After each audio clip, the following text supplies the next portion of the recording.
سنتے ہیں اردو میں خصوصی اپڈیٹ۔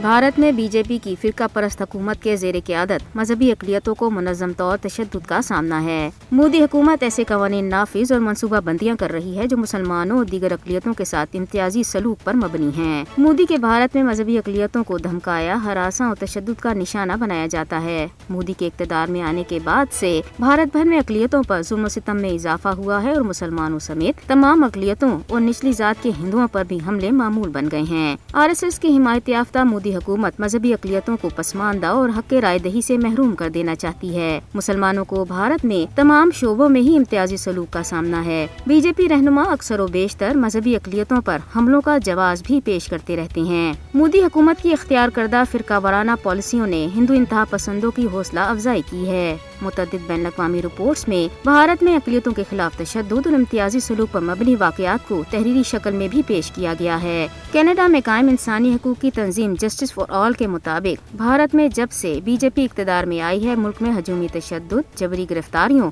اور اقلیتی رہنماؤں کی جبری گمشدگیوں جیسے واقعات میں اضافہ ہوا ہے۔ تنظیم نے خبردار کیا ہے کہ اگر بھارت میں جمہوریت ناکام ہوتی ہے تو اس کے پوری دنیا پر دورس اثرات مرتب ہوں گے۔ مودی حکومت بھارت سے مسلمانوں کی شناخت کو ہی ختم کر دینا چاہتی ہے۔ حال ہی میں ماضی کی ریاست میسور کے حکمران ٹیپو سلطان کے نام سے ممبئی کے نواحی علاقے میں ایک اسپورٹس کمپلیکس منسوب کیے جانے پر بی جے پی سمیت بجرنگ دل کے کارکنوں نے شدید ہنگامہ آرائی کی۔ مودی کی قیادت میں بھارت نے اپنی نام نہاد سیکولر شناخت کھو دی ہے اور بھارت اب ایک فاشسٹ ملک بن چکا ہے۔ مودی کا ہندوتوا نظریہ جنوبی ایشیا میں امن و سلامتی کے لیے سب سے بڑا خطرہ ہے۔ انسانی حقوق کے عالمی اداروں کو بھارت میں مذہبی اقلیتوں کے حقوق کے لیے آواز اٹھانی اور بین الاقوامی قوانین کی خلاف ورزی پر بھارت کو انصاف کے کٹہرے میں لانا چاہیے۔